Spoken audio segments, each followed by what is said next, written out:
Hi, everyone, and welcome to another episode of Moments with Mo from my living room here in London.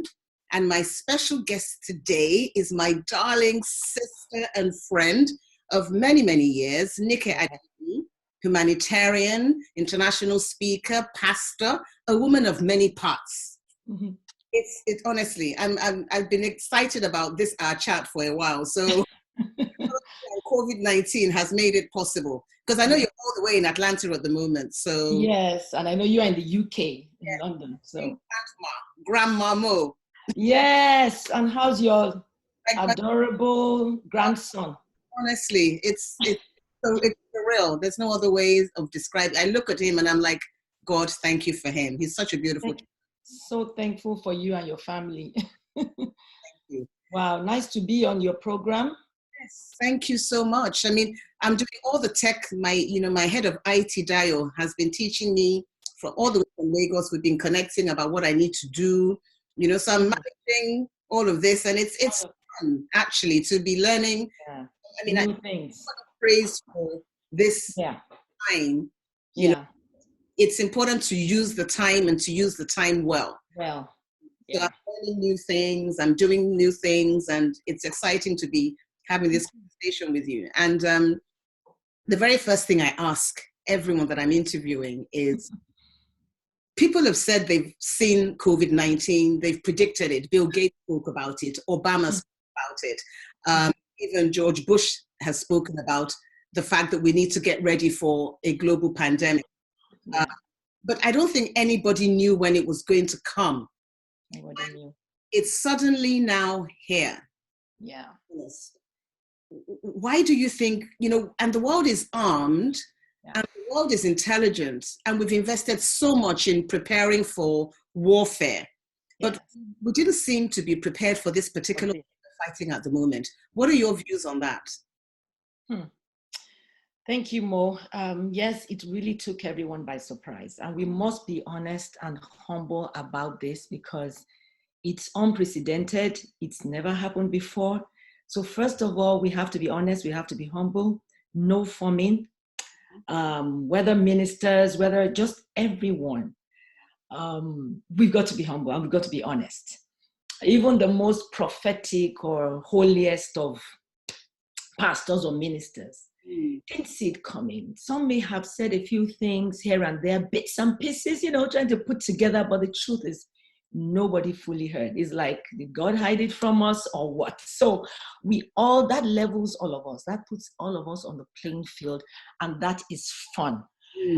Because for not years, but my mindset for a while that I'd been mentioning to a few people around me, especially my husband, I always say that, look, ministers, preaching, pastors, yes, we have our place, but the word is democratized. Before COVID, that everyone should have their own platform for expressing what God has put in them. It's not, life shouldn't be about one person. It shouldn't be about any major player, and everybody else are just onlookers and people, and so this hits us. And I'm saying to him, hey, yes, I did see it coming, but it's like that is what is happening. And even though we may not be able to make sense of it, we've got to roll with it. We've got to learn together. Because the last time anything like this happened was 102 years ago, the Spanish flu, which, well, I won't go into that. They mislabeled it the Spanish flu. It didn't start from Spain. But I heard then that Spain was very honest and in the media about it, which was the print media. So they were reporting their numbers and everything. And it seemed like they had the highest. 1918 to 1919. So we did a research and we saw that something like this had happened, and more, it included Nigeria. The whole population of Nigeria was 18 million and 500,000 died. 18 million now is the population of Lagos alone. Yeah. And we didn't know, because I think even my grandfather, who was born in 1905 or something, he must have been only maybe, 5 years old or so. He's not even alive. I don't think there's anybody alive in Nigeria or anyone, that was part of this. So researchers have tried to do their best to go back, and we can only look back and see and try to connect the dots. For example, some weeks ago, I think 2 weeks ago, I thought, let me see what I posted on January 1st. I know maybe I posted a picture on some of the thoughts on my mind, not like I was preaching anything. And I went to my Instagram and looked at what I posted on January 1st, and I reposted it, not to say, hey, I saw this coming, but it comforted me. What did you post on January 1st? It comforted me because I was saying something about in the midst of all the chaos, we should rest. Okay, so this year, my husband, who's a pastor of DStv, he said this year will be a rest as we went into DStv. And he shared from Hebrews 4 that there remains a rest for the people of God, since all the works were finished before the foundation of the earth. So we are to do all our work from a place of rest, from a place of knowing that, okay, I'm a child of God, I'm a child of purpose. And really, our ministry has really, really mainly been about that. It's not that there hasn't been struggle, but just flowing, doing things, not hugging the thing like it's only me, and empowering the people.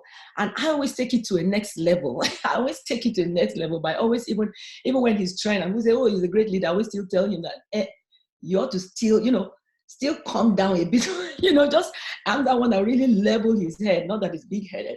So December 2018, going into 2019, I was hearing the word reset in my heart, reset. And he said, that's not the word for the year, for 2019. I said, I know, but I'm hearing the word reset. That year, that December, my PA of 3 years left. She was very techy, everything. Even still now, I struggle with my tech because I've not been able to fully trust someone else. So that reset my life. In January, I had to release the lady who started out the Real Woman with me. She had worked with me for about 16 years, and she was my manager. I had to release her because it was time, and I had struggled with certain things. It was the most difficult thing to do. I released her at the whole of February. I was hiring, resetting the whole place. Whole of February I was in Nigeria doing all that. And I thought that was the end of it. And the whole of 2019, I was just doing freestyle. I'll post when I can. It was no longer the very organized, my pages, my PA will handle my, now I handle my page myself. Not knowing that in 2020, there will be a reset. So I'm not prophetically saying I had picked it, but my life was already on a reset before then, and I was rolling with it. So this is what I posted. You then posted about the fact that we needed to rest. Yeah, so this is what I posted. As I went back to read my January 1st post, I hope this comforts you too in this season, as it has comforted me. I said, read his lips, and I did a picture, I did like this. I love you, but life is stressful, you say. Shh, you are loved still, and I will show you the way. Let me lead you. Let my truth heal you. This is one, I was going to say 1 year, you won't be confused about. Okay, this is one you won't be confused about this year and decade. It's God's love. Even when the world is chaotic, you will find strength in his word. His presence will be with you. Do what pleases him. Live by faith. Walk in your calling. Go on and be an ambassador that you are. You have been ordained, so don't wait for man's ordination or validation. Happy, amazing, restful 2020. In the midst of unrest, may you have peace. As nations jostle for positions and space, take your place up front in the spirit as royalty, seated with the one and only God. And I put hashtag surrender, hashtag rest, and hashtag whatever, work in progress. So I went back to look at it, and that comforted me. Yes, that yes, because I guess sometimes as women also, and some people have a special gift of intuition. Yeah. Certain things, sometimes you meet someone, you have a particular feeling about them, or there's a place, or there's a time. Yes. Obviously, as January dawned upon us, you committed in that you could, something in your soul, in your spirit. Comfortable, yes. Share that message. And we didn't know January 1 that we would be here. But here we are all resting. Here we all are really resting. A forced rest. I've never had so much rest in my life. I'm like, rest.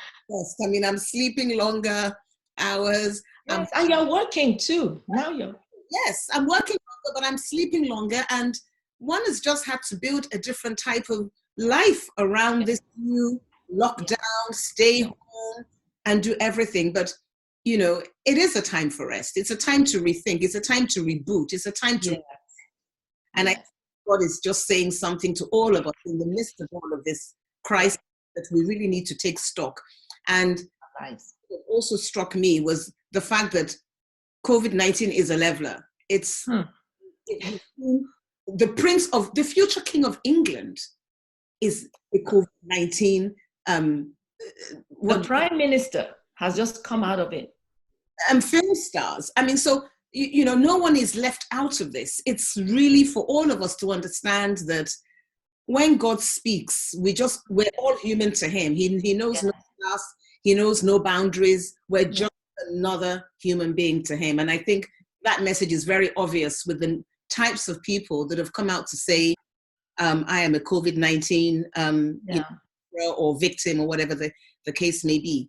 But in addition to this, what are your views on how we've managed COVID-19 as a global world? Do you think that it's each man for himself and each country for himself? And, you know, I mean, there's been all kinds of, I'm closing my borders, can't come in, you can't do it. There's all sorts going on globally. What are your views on how we've managed so far? I think, first of all, when it broke out in China, I think China was, I won't say this maybe as an authority, but there was maybe shame or covering up or something. And so they didn't let us know on time. And of course, people had been moving around. And then later they came out that, okay, we have so and so numbers. And then of course the US too was still, you know, forming like, you know, and leaders were forming. Yes. Business as normal. Business, yeah. So business as usual, you know, business is going on as usual. And it wasn't supposed to be, because there were already underlying competition. There was already underlying tension. Remember, the year started first with the US firing the missile into Iran. And all of those, you know, war is still going on. And I was already feeling like when COVID began to be obvious, like now, I'm kind of feeling like, leaders, can you just sheath your swords? Can you just stop all the wars for now and let us just, you know, unite on this? But they continue to jostle and fight. And, you know, they say there's this proverb that when two elephants fight, the grass suffers, you know. So leaders are still holding on to their territory. I don't know how far this is true, but it's like, okay, US has been like, I don't know, maybe number one. China wants to be number one. All kinds of theories are going on. But US don't care anymore whether you are no longer number one. Just care about your people living. Entrepreneurs, it's not that you shouldn't care about your business. You're an entrepreneur. I know you just said it, EbonyLife, and I was still just telling my friend whose daughter works with you, I won't mention her name, Vanessa. Yeah, I won't go into all that. And I wasn't in town when Vanessa was to bring her friends and to come and eat for free. And, you know, I heard the story of, you know, how you hired her and everything. I knew her since, you know, growing up. And I was telling myself that, okay, next time I go to Nigeria, and I was here, I am going to Ebony Place, Ebony. So I know for you that huge investment has gone into that. And if you don't trust the Lord, you're going to be like, yay, you know?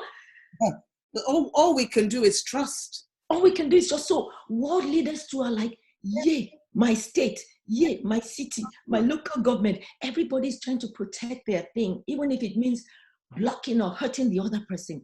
But because we are not an island, this has shown us that we are connected. Connected we are. Only takes one person to travel from one. We are interconnected. We are interracial. Many have dual citizenship, even triple citizenship. Many Nigerians are born in UK, born in. So we cannot afford the hate, the racism. Even many of us that maybe fully Nigerian, we don't have bio whatever. Some of our children are born somewhere else, and we cannot. So it's a time for love. But world leaders were hiding. Everybody was still trying to say, pointing fingers, you know, this is the Chinese virus, this is the whatever, you know. There are lots of lessons learned. I think, you know, our leaders have to take on board the lessons from this. Yes. Because God forbid, we don't pray for another epidemic or pandemic, but should it happen again, how prepared are we? There must be lessons that we must all document, best lessons learned, the things we've done wrong, the mistakes we've made, to say, how do we cope better with such a thing in the future? Because I think, as you said, we've all been very selfish in initially, yes, ourselves and our boundaries, because I guess ultimately each government has to be responsible for its people before the rest of the world. Yeah. But so initially we didn't manage it well, but I think we're managing it better now. We're dealing with it now, because we're dealing with it now. Yes. Yeah. A lot has been said about this being, you're a deeply religious person. What has been said about this being the end times? As like all the signs are there, all kinds of conspiracy theories about the fact that, the number 666 and then, the sign of the beast and there's all kinds of talk, about this being the end times. Do you see this as the end times? Well, I do not see this as the end times. I believe that we must all be prepared. How do I put it? Like is it the Girl Scout or so? The motto is be prepared. So really, pandemic or not, the way we live our lives normally should be, how do I put it? In a way that we are prepared. Walking in love, forgiving, serving with pure motives. Of course, making money ethically, doing all we should do, fulfilling all righteousness. Of course, we need to make money. Entrepreneurs, it is spiritual, because if you don't make money, if we don't make money, let me say, why am I saying you as if I don't make money in myself?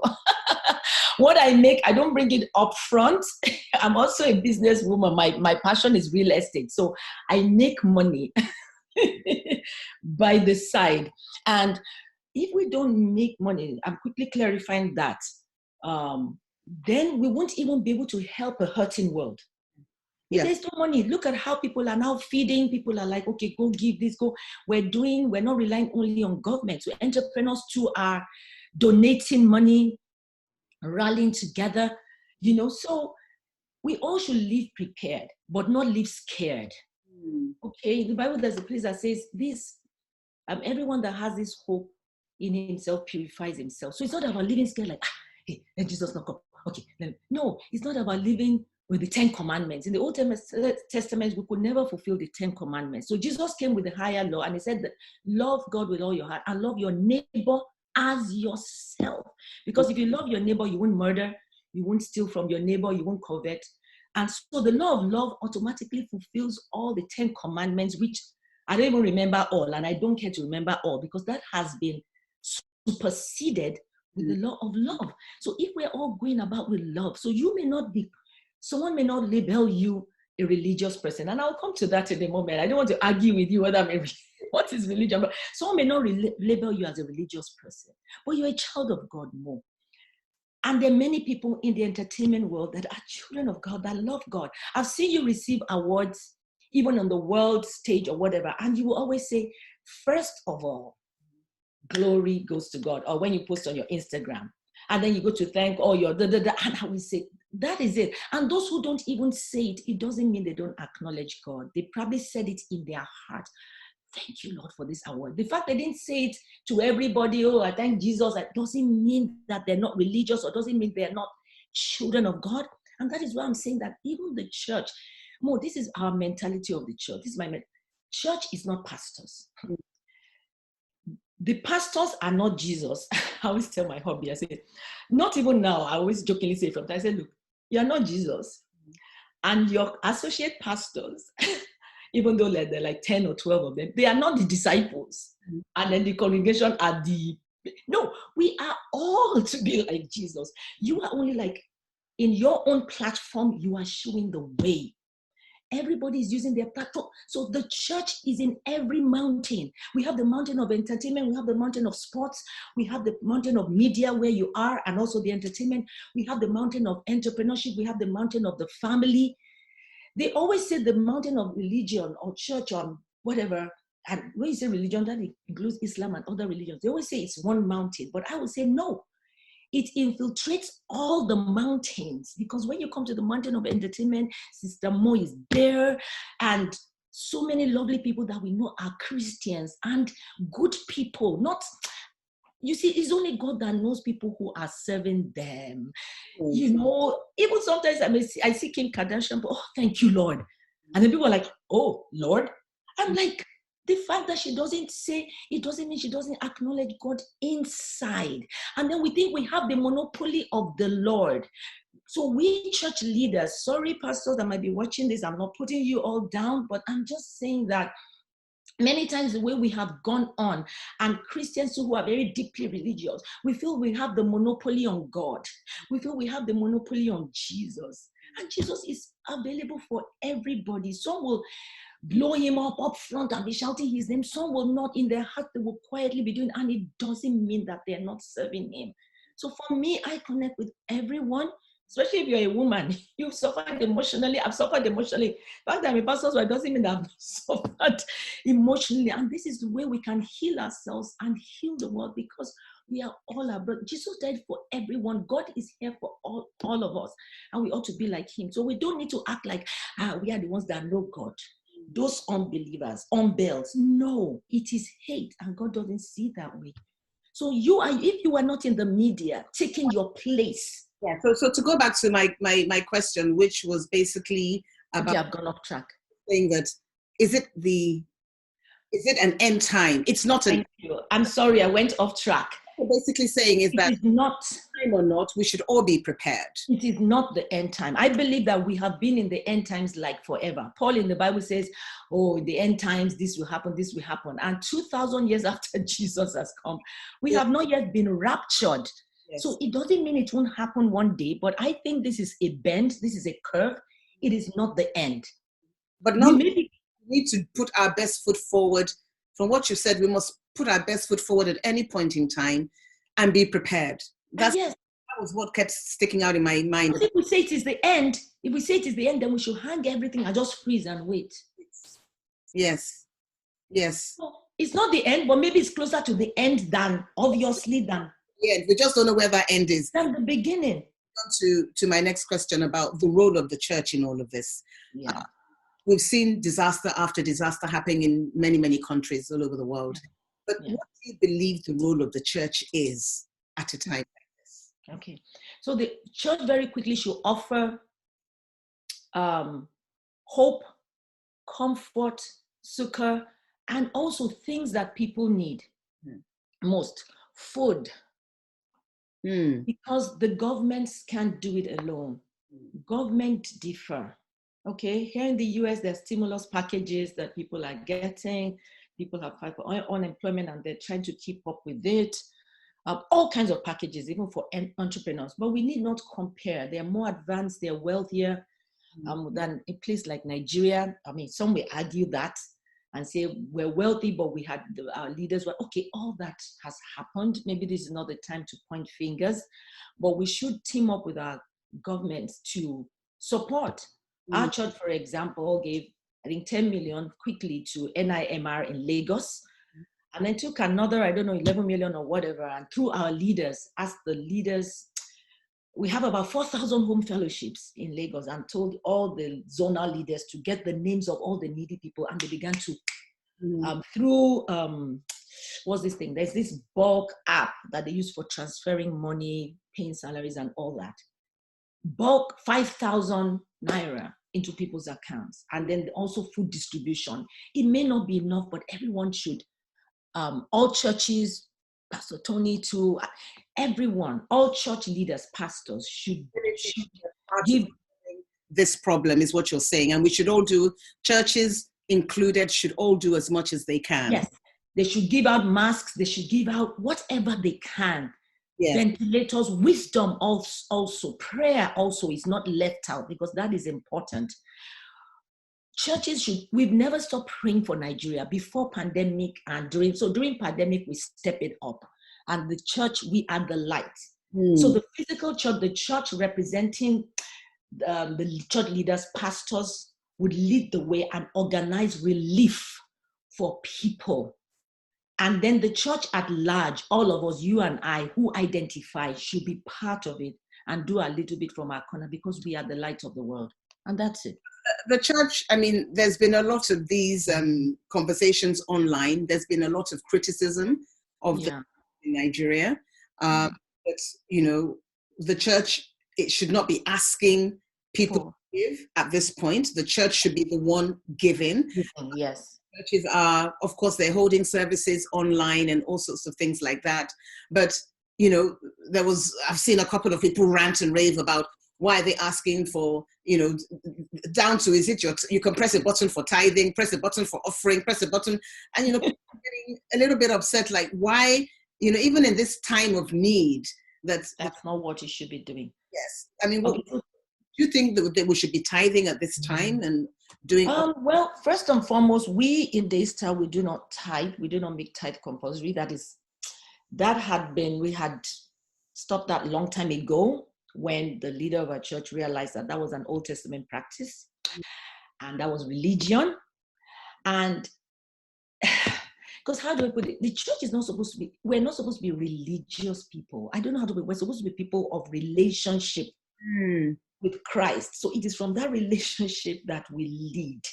So there's that thing about religion, but I would say I'm not a religious person. I'm someone who's in a relationship with God. But let's put that aside. So we had stopped the tithing thing long time ago, and there was that controversy, blah, blah, blah. And he went to research it and saw that this is an Old Testament practice.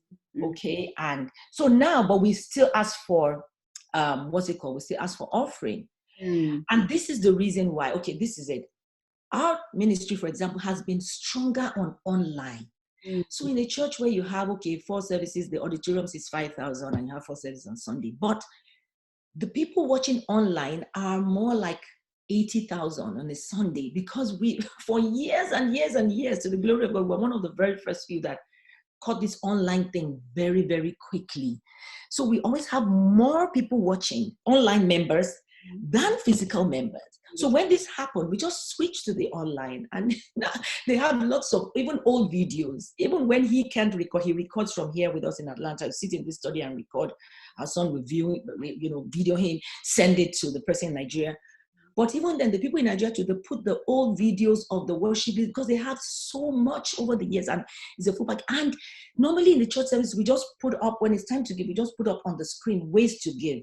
You can text, you can take a snapshot of the transfer, where you can. So right now, we just continue to do that. So he teaches and preaches, and when it's time, he just talks about, okay, this is what we're doing. Everyone should give. We've supported Lagos, if whatever, how to give is on the screen. And that just comes up. He doesn't belabor it. So this is not the time to belabor it, but this is not the time to kick it out.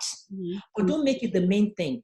I always have a humanitarian leaning. So in our church, I'm always the one fighting for, hey, don't ask people for money, don't do. But at the end of the day, I realized that, okay, it's money we need to do humanitarian stuff.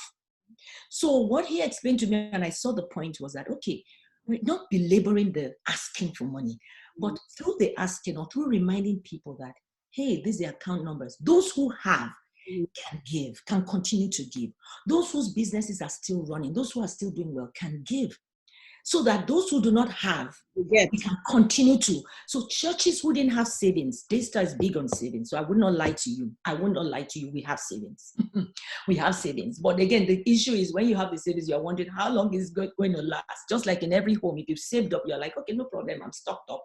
But the question is, how long will it last? Will I run out of my savings? But there are some people that do not save. There are churches that do not save. And there are individuals that do not save. So there are churches that were waiting for that next Sunday, and they said lockdown. They're like, yay, because they were living from, mouth to mouth. And that's not how we're supposed to live. Even Joseph in the Bible, in the Old Testament, he was in prison, and the king Pharaoh had a dream that could not sleep, because all the magicians, they could not interpret it.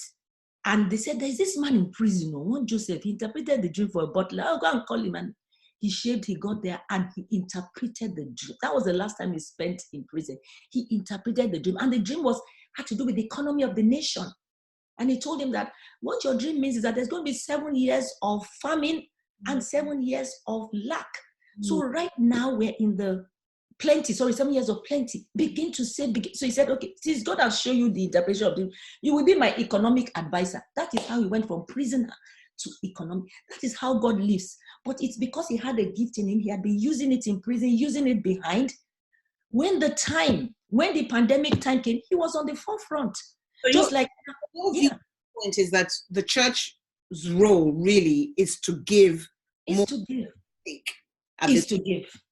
give to their members and to their community, because there are members who are hungry, and in the community, to give as you have been doing. We do back to school events year after year. We do things where people... Tell us about the things that you do, because I think one of the things that people can't seem to understand is that, okay, monies are collected, right? Yeah. Offerings are collected, tithes are collected.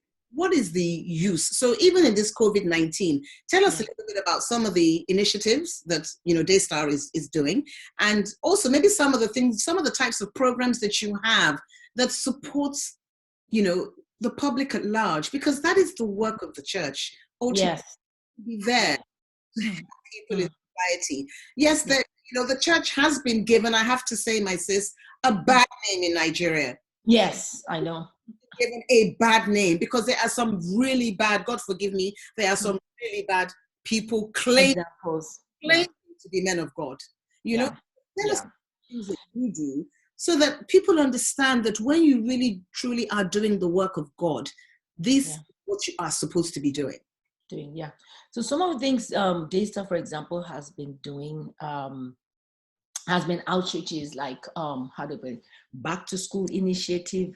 We give school bags with stationaries, everything, and these are not for our members. Mm-hmm. Not even for our members only. That one is not even for our members because it's for the community. Yes. So children come at the beginning of every school year. They queue up at a time in Oregon where the main church is. Yes. We could not handle that, so they decentralized the distribution. We have DSAP where people come for free to learn skills. Mm-hmm. DStar Skills Acquisition Program that has been going on for years. It runs like maybe 3 times a year. It's open to everyone. What can people learn? Cake making, all kinds of things. Coding. They do that for about 2 weeks. Baking, dressmaking, all kinds of things. So what happens is that our members make themselves available. Shoemaking. I see all kinds of things, and there are booths all over. We turn the auditoriums into, like a trade fair for 2 weeks, Monday to Friday, and it's free. So people who are already doing well or who already have some form of expertise in their own industry, makeup artists, so people come to learn for free so that right from there, they can just print their business cards and begin to do business. Yes, we're strong on entrepreneurship and leadership. And of course, feeding, paying school fees. Many of these paying school fees things are behind the scenes because people write us, they email us, I need this. And we have teams that look at it. We have committees that look at it and they approve and pay house rent and pay. I remember someone had to be flown to India one time. The person was not a member, but the person sent pictures and says, my child has to go to India, has a kidney, whatever. I think it was even 5 million. The church gave wholesale because when they change it to dollars, what is that? The airfare, the whatever. And they don't have to be our members. Many Muslims too have benefited from DStar, and also it's a church where it's the people focused. The leadership church, the motto is raising role models. And 2 years after the church, I got my own calling also, which by extension, the Real Woman Foundation is not under DStar. It's an independent ministry of its own in Magodo with a shelter for girls. Been on my show to talk about that. And then there's an orphanage. We started about 3 years after that. The orphanage is right there. I think on Saturday on my birthday, I had been wanting to talk to the children or see how will I talk to them. And then one of them who is in Covenant University, who is in 2nd year and she's on scholarship because she's such a brilliant girl, first class, right from the orphanage there. She went to a good primary school, secondary school. And she was a valedictorian. She had 8 A's for her secondary. So they gave her scholarship. So she's on holiday in the home. We have 2 homes side by side, the older kids and the younger kids. So she called me to say happy birthday. And then he rang down. She texted, Mom, we want to call you. We want to call you. So when I saw it, I called her. And then after talking to her, I said, oh, the kids want to greet you. Can we do a video? I said, yes, I've been wanting to see them. It was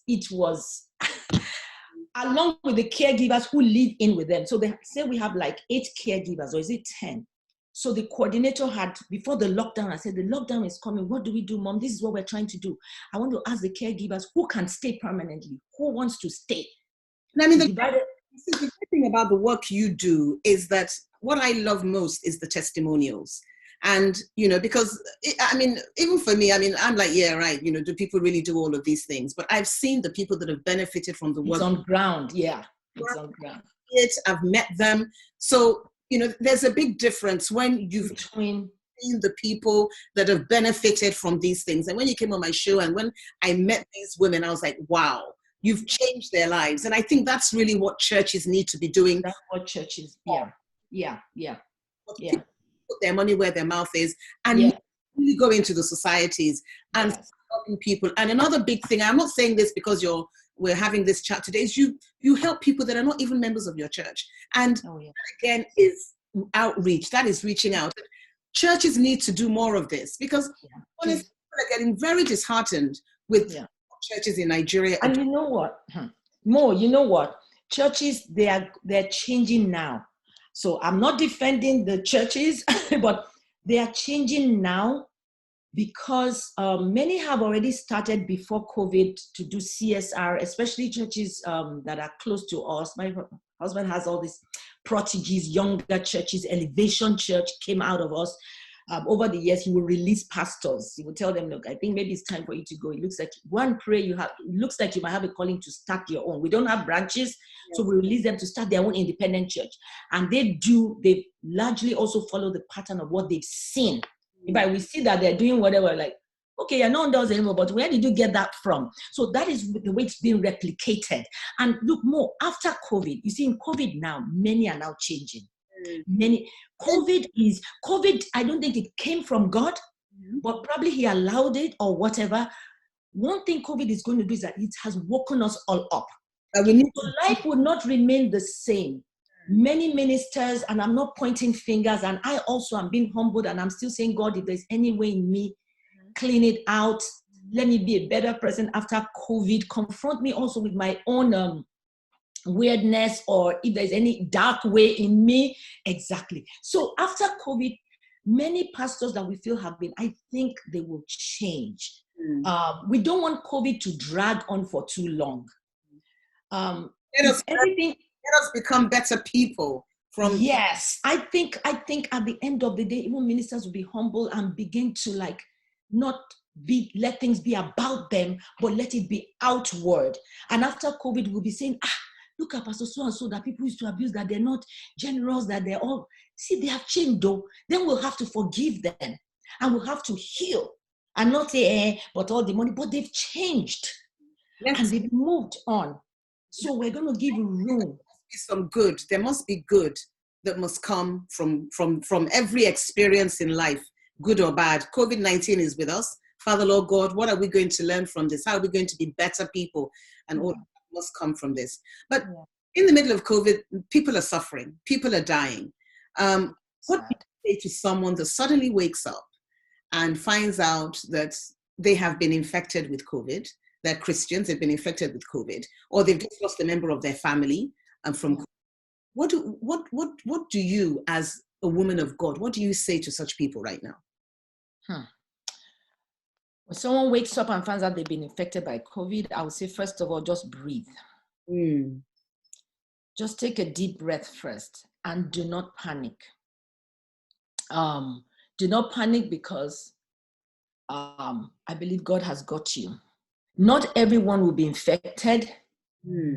Many will be, and many will recover. Look, they are not reporting the recovery rate. They seem to be reporting more people, the deaths rather than the recovery. And we know that the recovery is way, way higher.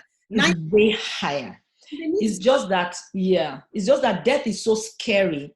And if they're reporting the recovery more than the death, it may also be as if, oh, okay, you are trying to minimize death because one life die. I mean, death is such a humbling, so we can't say, okay, God forbid, if someone loses their child, not to COVID or just in general.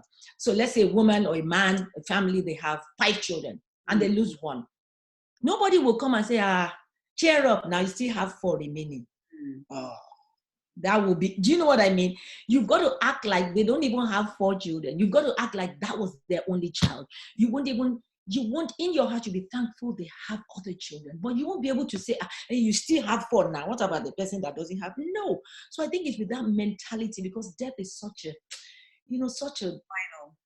final evil, bad, thing. So just breathe and tell yourself, I will not die, but I will live. It's a mind thing first. I think I posted something very like, don't let this thing, don't die mentally, or don't let this thing kill you mentally. We must keep our minds alert and well. Don't die before you die. You're not going to die. So don't just breathe. Okay, I tested positive, or maybe you call the CDC, call the numbers you should call.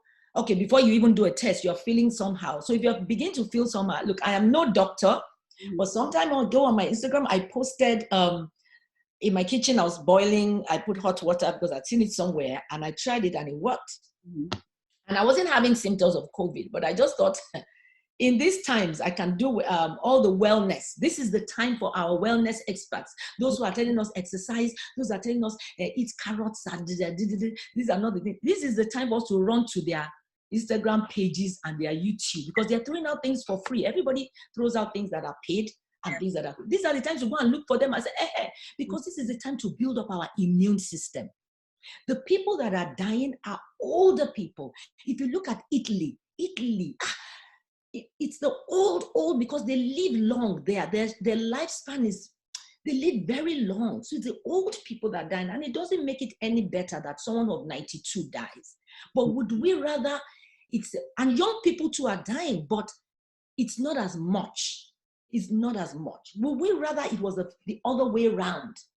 That is higher they say it's something that kills under 18, or under 5, 0 to 5, and then keeps old people are immune to it. No, so we're not thankful there's old people that are dying, but there's still room for, you know what I mean? So again, if you have it, whatever age, just breathe. Tell yourself that people are recovering. If you are not sure that it is, do this thing. Like I tried it. You put water on the stove, on the cooker, whatever, let it boil, put in orange peels, lemon peels, garlic, onions. Some people have said put in, I think it was TY, I saw the other day, put lemongrass, or even if it's just water you have. So boil everything, inhale it. And when I posted, someone said, Ma, you can drink it too. Then I started drinking it. So I just make sure I really wash my fruits in vinegar very well. So I take a bit of it, I drink it, because I always like drinking lemon water first thing in the morning. I drink some of it, and I feel my nasal passage clear. So those who have it, or even if you have symptoms, do it. While you're doing it, your face is being steamed. So that's a mini spa right there. So call the numbers. If it's not, they'll tell you what to do. They'll ask you your symptoms. If it's not very bad, they will treat. Your advice is practical. Of course, we must pray. We must pray. And yes. For all of this, but I guess God knows. I mean, I just say in my heart that we don't want anyone that we know to be the victim of this. But if there's anyone we know, sorry to cut in, if there's anyone we know, text your closest friends. Text your pastor, or text your closest friend. That friend that you know is a prayer warrior. Okay, that friend of yours that likes fun and likes to take you out and bring you out of your shell is not any less spiritual than that your friend that likes to pray. Because when you are down, if we can go out, or you want to hear the voice of your jolly friend, everybody has their role. Text your innermost community. Don't hide it. Don't think it's a stigma that I'm not going to tell anybody. No, because you're going to say, you better start praying for me now. The recovery rate is much higher than those that are dying from it. And You know, I even understand once you've had it, it builds your immune system as well. You have antibodies that can now, you don't wish for it, but the reality wish for it, yes. But once you have it, please don't be scared. Do not be scared. do what is necessary. Last but not least, before I let you go, now post-COVID, there's going to be a new world order. Things are changed. I don't think life is going to be go back to the same. What, you know, closing remarks, what do you believe is the new world order? How do you see post-COVID as a world? Well, I think things will return to normal slowly. Since there's no cure or vaccine yet, unless if by that time they have found a vaccine. But if we haven't found vaccine, I think we might continue to use face masks, depending on which country you are and how hit. Nigeria has low numbers. I know, yes, the testing isn't that much, but I just kind of feel like the people in the very, very poor areas who are very poor, who are not, may not get it. My fear has been, I don't want these people to die of hunger. They may, because they're like, 2 weeks is too long. 1 week, 3 days, I won't go out to work. Even the lockdown has been extended now indefinitely. Yeah, but so I think countries before COVID, Japan, Tokyo in Japan, I don't know which other cities in Japan, but I heard that Japan, and I've seen pictures, have been wearing masks for about a year before COVID. Now, I don't know what their numbers are. I think it's lower, far lower than China or any other place, but they have been wearing masks because of some, I don't know, climate change or some things in the gas. They had been wearing masks as a rule. So you go by your Starbucks, you blow your mask, you drink it or whatever, and you put it back on. And so I think that in some cities, in some countries, masks will become a normal thing for a long time. Isn't that very humbling? Become fashion. It'll become fashion. It'll become fine. We're making Ankara mask. Everybody can now make their mask, use it, wash it after. You don't even have to try and order any mask. Make your mask. It's not going to become fashionable. The mask will match the outfit. Isn't that humbling for us ladies? Because then you can't see the lipstick, you can't see the made-up face. The face is covered. It's like yeah. So we have to, like, it's the eyes. They say ojulorowa. Oh yeah, you emphasize the eyes because we can't see. You know, so I think that we will also practice social distancing for a while. I think when we're all free, we want to hug, we want to like, we have missed the hugs, but I don't know. I think there may also be that, and there may also be a little bit of, I think life will return fully slowly. And then our values and praying will not leave us. The hygiene, of course, we may not wash our hands 5 times a day, but we'll wash it 3 times a day. Let some of these practices become normal to us. Yes. And I think that many of us will use technology more. Like you said, you grappled with it, and look at it. Everything is so pretty and beautiful, you know? So, yes, we'll use technology more. We might travel less, except if we really have to, on the onstart, because we'll be like, hey, come and speak. I'm an international speaker. I travel a lot to speak, but now I'm realizing that, people might be like, oh, don't bother coming. Let's just do a Zoom. Let's do a Zoom, yes. Yes. But, okay, for those who have speaking as their main source of income and are paid for speaking, when they do a Zoom, will they pay them? It's the same. It's just they're in the room. They'll be in the room with them. They'll be in the room with them, you know. So again, we put online anything you're selling, you sell books. At least in this part of the world, we know, and where you are, there's still deliveries going on. There's delivery going on. So a lot of people will sell their stuff online. Yeah. You know, and all of that. And people will trust slowly, but afterwards, life will come back. I think life will come back to normal. My son said, Mom, you know, the world always suffers from a certain amount of amnesia. And it will take time. Amnesia will definitely set in at a point whereby we will probably get over this. Because in all our lives, I'm old. I have never in my life witnessed anything like this move. So, and the last, pandemic, as you said, was the Spanish flu. So many of us have never seen anything of this magnitude. Based on that, there must be change. There must be innovation. And I want to encourage, we have a show we just launched called the COVID Innovation Challenge. And COVID Innovation Challenge, okay. SMEs to come forward with any innovative ideas they may have. Because, we can't just leave it to the Western world to develop and to invent and to create the next wave of things that are going to change. What, even in our own society, what are the peculiar things to us that we need as Nigerians or as Africans?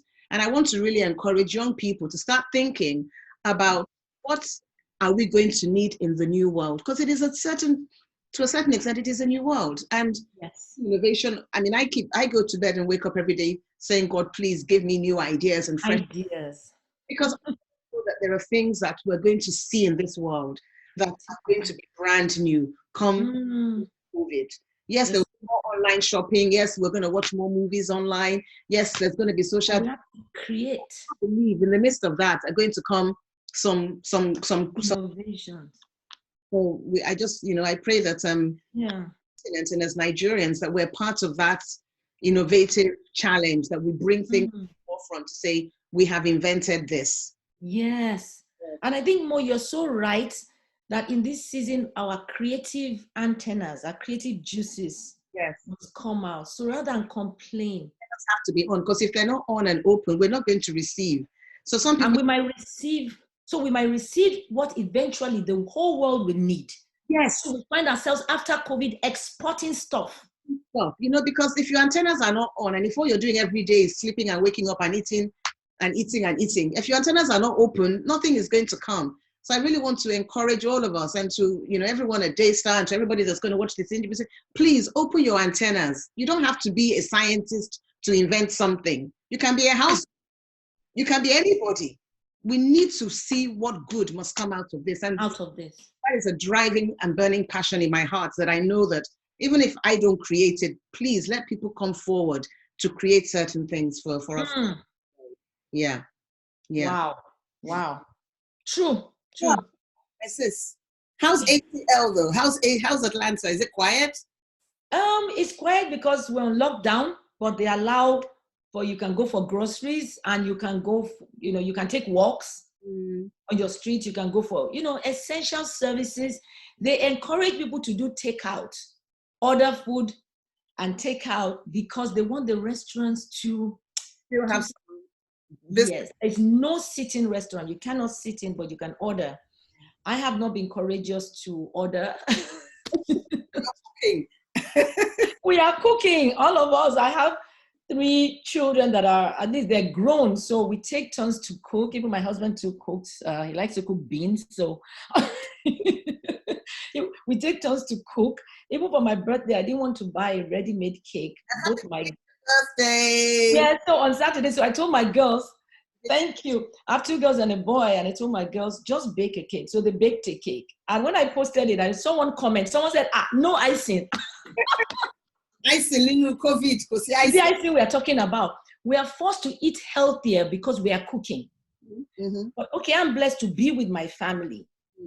At least be with someone, okay? I know you're with your daughter. Are you with your daughter? No. With my grandson, my son-in-law, and my son. But we're not all in the same house. But we're all in London, yes. Yes, exactly. So at least you can, yes. So I feel a lot for those who are like alone. Just draw strength and use your, my sister's daughter is alone in Cyprus because she's in school, and we FaceTime with her from time to time. She's about to finish from uni there. And so we talk to her to keep her, but when you have 2 or more in your house, at least you're like, okay, we're together. You can share the work. Yeah. You stock up and you. So his work is always taking out the trash. I'm like, hey, just take out the the time I do the washing up, so that way we can bond and, and just make the best of it. Yes. And I gave my grandson a bath yesterday because it was Easter, so I went over to see them, and it was just. You see? If not for this, you would have been off to Nigeria. I've been in Lagos, so doing your business. I mean, it's not the best, but we can make the best of it. Yeah. My sis, as usual, always wonderful catching up with you. Thank you so much. I look forward to us catching up face to face in person when this is all over. Amen. Please have mercy on all of us. Amen. Thank you so much. Thank you. God be with you more. Thank you for always being a blessing. God bless you. God bless your family. God bless EbonyLife TV. Let's know when you'll be airing it so we can also push it. Yes. Yeah, so we can also push it out. All right. Thank you so much. Much love. Bye. Bye.